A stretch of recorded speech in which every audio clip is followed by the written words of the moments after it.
Ya, itulah ibu kota Provinsi Riau. Kota Pekanbaru ini memiliki sejarah dan cerita tersendiri bagi masyarakat Riau. Ada dua versi cerita yang berada di masyarakat, yaitu versi sejarah dan versi cerita rakyat. Nah, pada kesempatan kali ini, saya akan mendongeng dengan judul Asal Mula Pekanbaru, versi kisah yang berada di masyarakat. Pada zaman dahulu kala, di tepi Sungai Siak, berdirilah sebuah kerajaan yang bernama Gasing.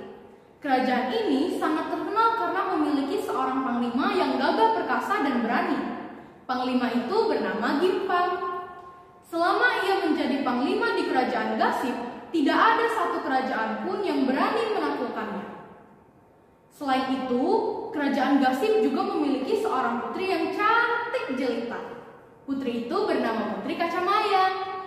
Meskipun putri sangat cantik, tidak ada raja yang berani meminangnya. Mereka merasa segan meminang sang putri karena Raja Gasing terkenal memiliki seorang panglima yang gagah perkasa. Pada suatu hari, Raja Aceh memberanikan diri untuk meminang Putri Kacamaya.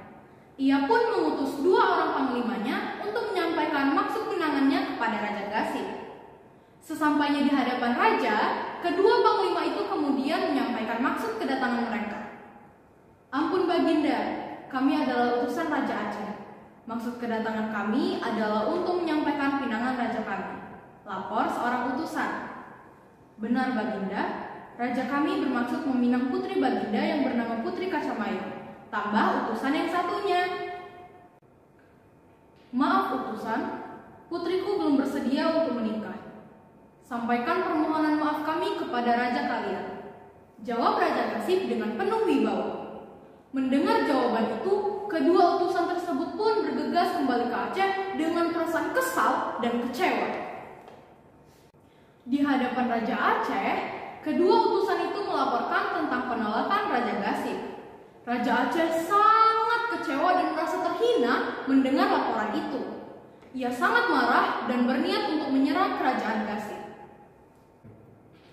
Sementara itu, Raja Gasing telah mempersiapkan pasukan perang untuk menghadapi serangan yang mungkin terjadi, karena ia sangat mengenal sifat Raja Aceh.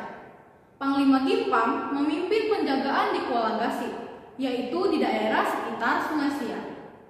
Rupanya, segala persiapan kerajaan Gasing diketahui oleh kerajaan Aceh.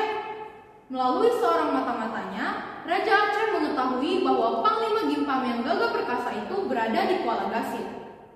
Oleh sebab itu, Raja Aceh dan pasukannya mencari jalan lain untuk menuju ke negeri Gasing. Maka, dibujuknyalah seorang penduduk Gasing menjadi penunjuk jalan. Hei orang muda, apakah kamu penduduk negeri ini? Tanya pengawal Raja Aceh kepada seorang penduduk Gasing. Benar Tuan, jawab pemuda itu. Jika begitu, tunjukkan kepada kami jalan darat menuju negeri Gasing, desam pengawal itu. Karena mengetahui pasukan yang dilengkapi dengan senjata itu akan menyerang negeri Gasing, pemuda itu menolak untuk menunjukkan jalan. Ia tidak ingin mengkhianati negerinya. Maaf Tuan, sebenarnya saya tidak tahu seluk-beluk negeri ini, jawab pemuda itu. Merasa dibohongi, pengawal Raja Aceh terus memaksa pemuda itu hingga akhirnya mau membantu mereka menunjukkan jalan. Berkat petunjuk pemuda itu, prajurit Aceh pun sampai di negeri Gasing tanpa sepengetahuan Panglima Gimpang dan anak buahnya. Pada saat prajurit Aceh memasuki negeri Gasing, mereka mulai menyerang penduduk. Raja Gasing yang sedang bercengkrama dengan keluarga istana tidak mengetahui jika musuhnya telah menghancurkan kampung dan penduduknya. Ketika prajurit Aceh menyerbu halaman istana, barulah Raja Gasing sadar. Namun, perintah untuk melawan sudah terlambat. Semua pengawal berhasil dikalahkan. Raja Gasing tidak dapat berbuat apa-apa. Ia hanya bisa menyaksikan para pengawal yang gugur dan putrinya, Putri Kacamaya yang cantik jelita itu pun berhasil mereka bawa lari. Panglima Gimpang bersama pasukannya segera kembali ke istana setelah mendapat laporan bahwa istana telah dikuasai oleh prajurit Aceh. Panglima Gimpang sangat marah dan bersumpah untuk membalas kekalahan kerajaan Gasing dan berjanji akan membawa kembali Putri Kacamaya Panglima Gimpang berangkat ke Aceh untuk menunaikan sumpahnya. Dengan kesaktiannya, tak berapa lama sampailah Panglima Gimpang di Aceh. Prajurit Aceh telah mempersiapkan diri menyambut kedatangannya. Mereka telah menyiapkan 2 ekor gajah yang besar untuk menghadang Panglima Gimpang di gerbang istana. Ketika Panglima Gimpang tiba di gerbang istana, ia melompat ke punggung gajah besar itu. Dengan kesaktian dan keberaniannya, ia pun mampu menjinakkan gajah tersebut lalu membawanya untuk diserahkan kepada Raja Aceh. Sangat terkejut dan takjub melihat keberanian dan kesaktian Panglima Gimpang menjinakkan gajah yang telah dipersiapkannya untuk mengalahkannya. Akhirnya, Raja Aceh pun mengakui kesaktian Panglima Gimpang dan diserahkannya lah Putri Kacamayang untuk dibawa kembali ke Istana Gasif. Setelah itu, Panglima Gimpang segera membawa Putri Kacamayang yang sedang sakit itu ke Gasif. Dalam perjalanan pulang, penyakit sang putri semakin parah. Angin yang begitu kencang membuat sang putri sulit untuk bernafas. Sesampainya di Sungai Kuantan, Putri Kacamayang meminta kepada Panglima Gimpang untuk berhenti sejenak. "Panglima, aku sudah tidak kuat lagi menahan sakit ini. Tolong sampaikan salam dan permohonan maafku kepada keluargaku di Istana Gasif," ucap sang putri dengan suara serak. Belum sempat Panglima Gimpang berkata apa-apa, sang putri pun segera menghembuskan nafas terakhirnya. Panglima Gimpang merasa bersalah sekali karena ia tidak bisa berhasil membawa sang putri ke istana dalam keadaan hidup.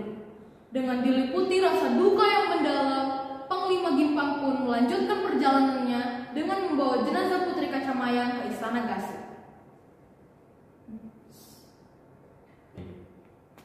Sesampainya di Istana Gasif, kedatangan Panglima Gimpang yang membawa jenazah putri itu pun disambut oleh keluarga istana dengan perasaan sedih.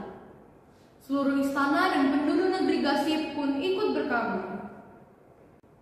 Tanpa menunggu lama-lama, jenazah Putri Kacamayang segera dimakamkan di Gasif.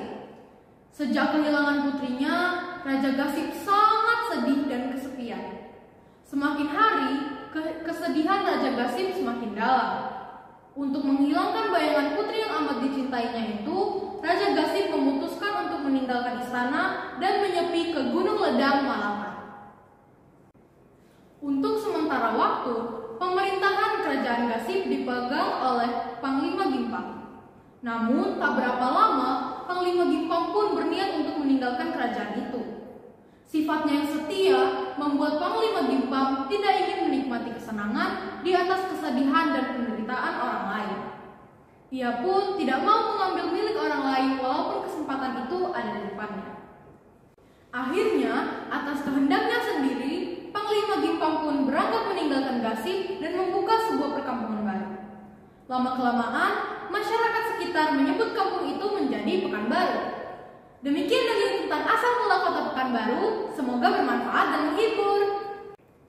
Mohon dukungannya untuk klik like, subscribe, komen, dan share video ini kepada keluarga, teman, dan sahabat yang Anda kenal. Terima kasih sahabat FGL SN.